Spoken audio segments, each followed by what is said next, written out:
Trump wants Jon Jones to headline White House. After pleading with Dana White to let him fight at the UFC's White House event, Jon Jones just got a big helping hand from a member of Donald Trump's family. Only a few weeks after officially announcing his retirement, the former two-division UFC champion revealed that he plans to make a comeback at the special UFC White House event set for June 14, 2026. But Dana White immediately shut him down, saying that Jones is not reliable, especially for a card as big as UFC White House. But Donald Trump's son, Eric, thinks Bones needs to be there. Who would you love to see on the White House card? Oof. I mean, Jon Jones has to fight. You think he'll be on it? I would love to see him. You know what? It's funny. He put up. He has one left in him. And man, if there's ever one that you're going to do, it's the White House. Eric also mentioned that he's confident Conor McGregor will be there too. I feel as Tom's a great athlete, but I do feel like he's a one-trick pony. I believe that his wrestling and jiu-jitsu is incredibly overrated. He has a beautiful 1-2.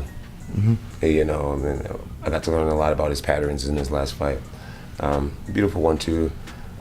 That's really about it. That's the one thing that he's setting up real nice. Jon Jones calls Tom Aspinall overrated. If Jon Jones ends up fighting at the White House event, he'll most likely face the winner of Cyril Gane versus Tom Aspinall, a fight that was recently ruled a no contest because of an eye poke at UFC 321. Assuming the rematch happens and Aspinall wins again, Jones is eager to face the British heavyweight. However, he's now noticing a few weaknesses in Aspinall's game that he believes he can exploit. In March 2023, Jones made his long-awaited return to the UFC after 3 years away, moving up to heavyweight and defeating Cyril Gane with a first-round guillotine choke at UFC 285.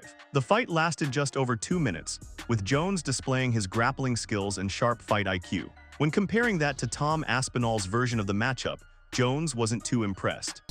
He couldn't touch Cyril Gane at all. That's the way I felt. I felt like Gane was just getting warmed up.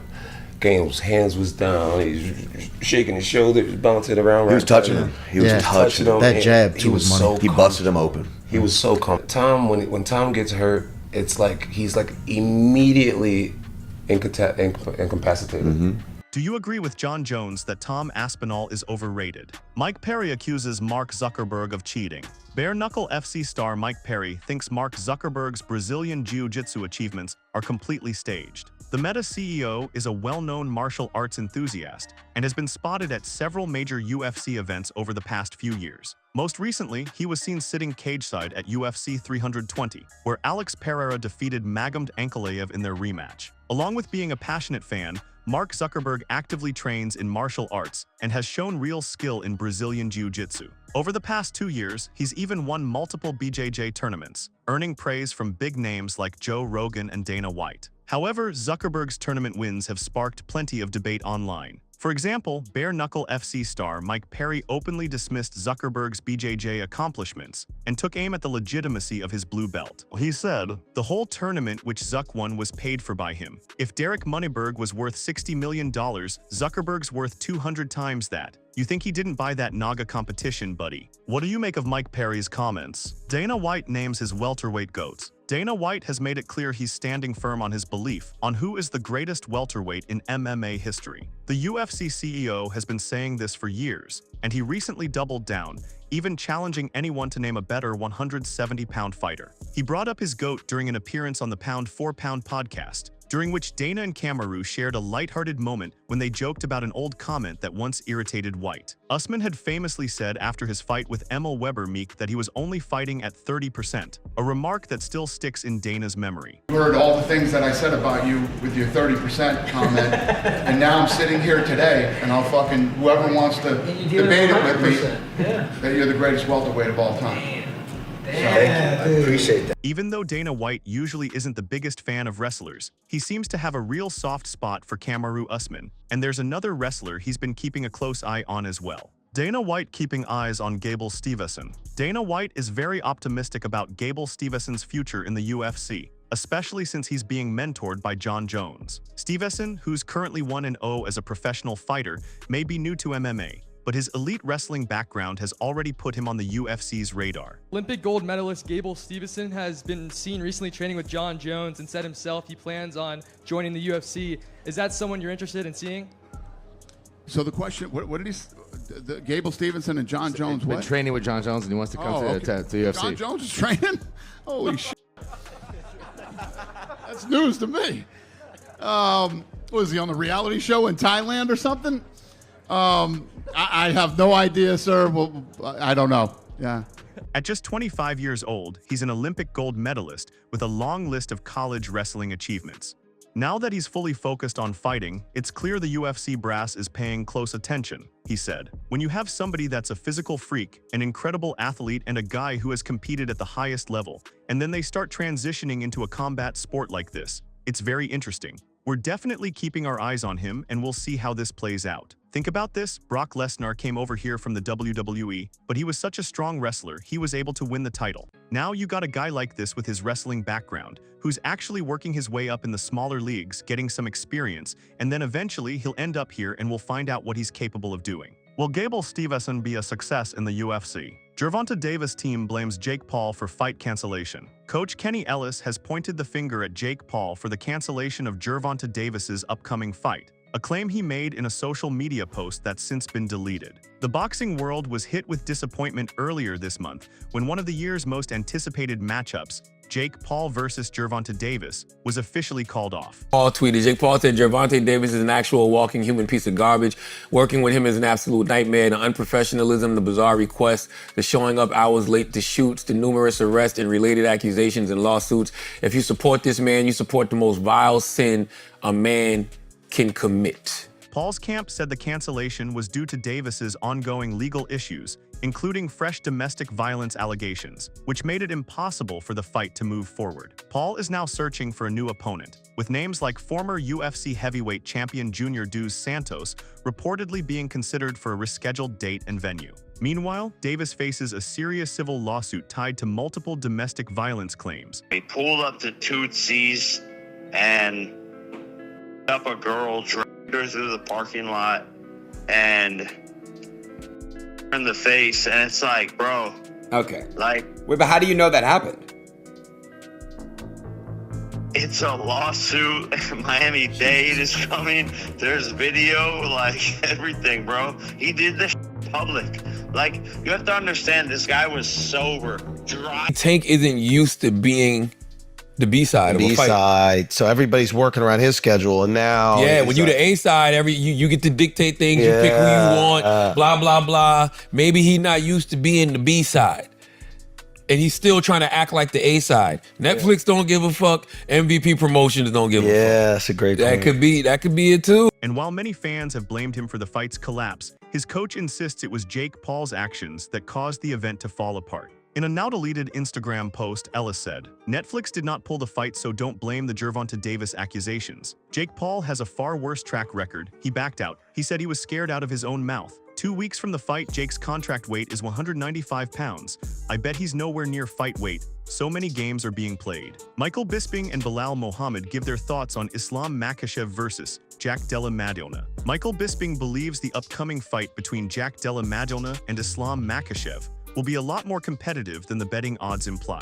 Della Maddalena is set to defend his welterweight title for the first time against Makhachev, who recently vacated his lightweight belt to move up in weight. How do you think Islam does at welterweight? Who knows? I heard he's not going to be any smaller than Jack come fight night. But 55 to 70, that's a little bit different than 35 to 45. But when your skill level is that high, as Islam's is, it'll be interesting if he goes in there and tries to shoot on Jack. Jack stuffs him and gets in his face. But Islam's striking is so underrated. I think Jack in this fight with Islam, he's gonna have to just overwhelm him with punishment on the feet. And then when he shoots, because he has to shoot, Islam's not gonna want to stand with Jack. He's gonna stand with him, but he's gonna realize, I need to shoot because this is where I'm supposed to win, or I'm better at supposedly. I'm not trying to count Islam out, but I just know Jack. I know when Jack keeps getting up, it's gonna be a problem, and Islam's gonna be forced to strike. And when he's forced to strike with Jack, he's gonna get hurt. Despite Makhachev being a solid -258 favorite, Bisping thinks the matchup is far more evenly matched and could end up surprising a lot of fans. He said, "It's a coin toss for me. I think Islam has a very, very good shot. I think Della Maddalena has a very good shot, and I know I'm kind of sitting on the fence. There's a reason generally why fighters commit to a weight class. Islam is 34 years old. Throughout the entirety of his combat sports career when he was growing up, when he was doing combat sambo and transitioning to MMA, he's always been this weight class. And it's been for a reason. There are weight classes for a reason because the guys are bigger and stronger and you don't have as much success when you're the smaller man. Who knows, maybe his technique is that great. In a recent video, Belal Muhammad also shared his official prediction for the Della Maddalena versus Makhachev main event, and it was completely different from what Bisping expects. If it hits the ground. If it hits the ground for Islam, I think his top game is going to be really good. He's very smart, very controlled, doesn't let you off the hook when you make a mistake. Jack makes mistakes on the ground. He uses it to scramble. He has good scrambling ability. He has moments where he's like lapses safety, right? He'll give up his back, he'll give up his neck, he'll give up an arm triangle. And you can't do that with Islam. Islam's gonna see that and he's gonna exploit it. I think if Islam comes out wrestling right away and forcing that takedown right away, making that work, it's gonna be a long night for Jack. Obviously for myself, seeing him, being in there with him, he's very smart. He's good on the feet, he has good hands. He doesn't give up on himself. He always pushes through. So Jack's not gonna be like a quitter, but he has to take the center. He has to be in the middle. He has to force the action and try not to get his back to the fence. Because we've seen in the Poirier fight, Islam really wants to get you to the fence. Poirier did a good job of keeping the center and he defended a couple takedowns. But honestly, I just think that Islam's takedown offense is going to be more than Jack's takedown defense, and then when it goes to the ground, it's going to be a bad. Who do you think will win between Islam Makhachev and Della Maddalena? Holm set for boxing world title fight. Just a few months after making her comeback to boxing, Ronda Rousey's longtime rival Holm has been scheduled for a world title fight. After losing to Kayla Harrison at UFC 300 last April, it came as a surprise when Holm, the former UFC women's bantamweight champion, announced she was leaving the promotion. Holm then signed with the newly formed MMA promotion, Global Fight League, but the organization quickly ran into funding problems and ended up canceling all of its inaugural events. As a result, Holm decided to return to boxing, the sport where she originally made her mark back in 2002. You know, I miss boxing. It was fun. Yeah. I didn't know how I'd really feel. I mean, it was fun in practice too, but it's still different, you know what I mean? But it was fun to get back in there and box. So. Eventually capturing both bantamweight and featherweight world titles. After announcing her return to boxing, the 44-year-old stepped back into the ring this past June, facing Yolanda Vega on the undercard of Jake Paul versus Julio Cesar Chavez Jr. Holm earned a unanimous decision victory, immediately putting herself in the mix for a 135-pound title shot. In a recent press release, Most Valuable Promotions officially announced that the Preacher's daughter will challenge Stephanie Han for the WBA World Female Lightweight title.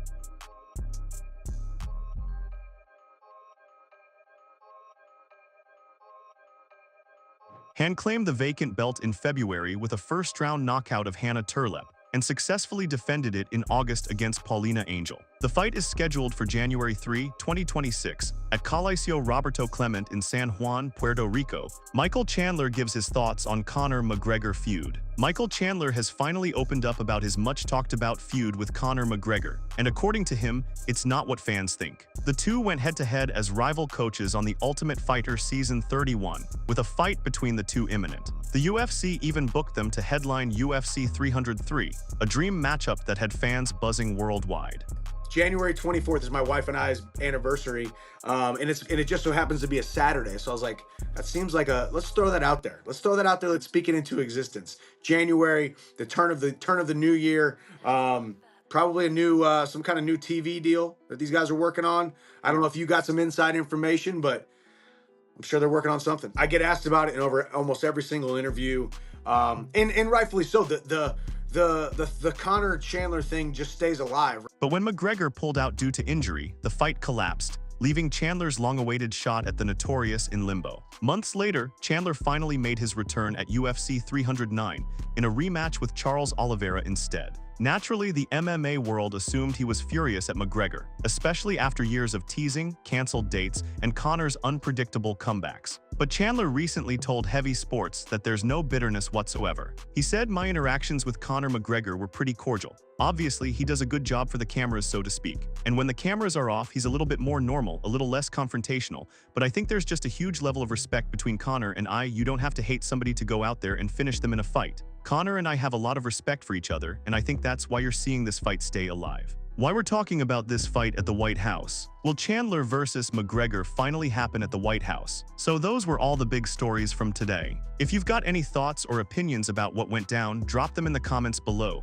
because we'd love to hear from you. If you enjoyed the video, don't forget to hit that subscribe button and turn on the notifications so you never miss an update. Thanks for watching, and we'll see you in the next one.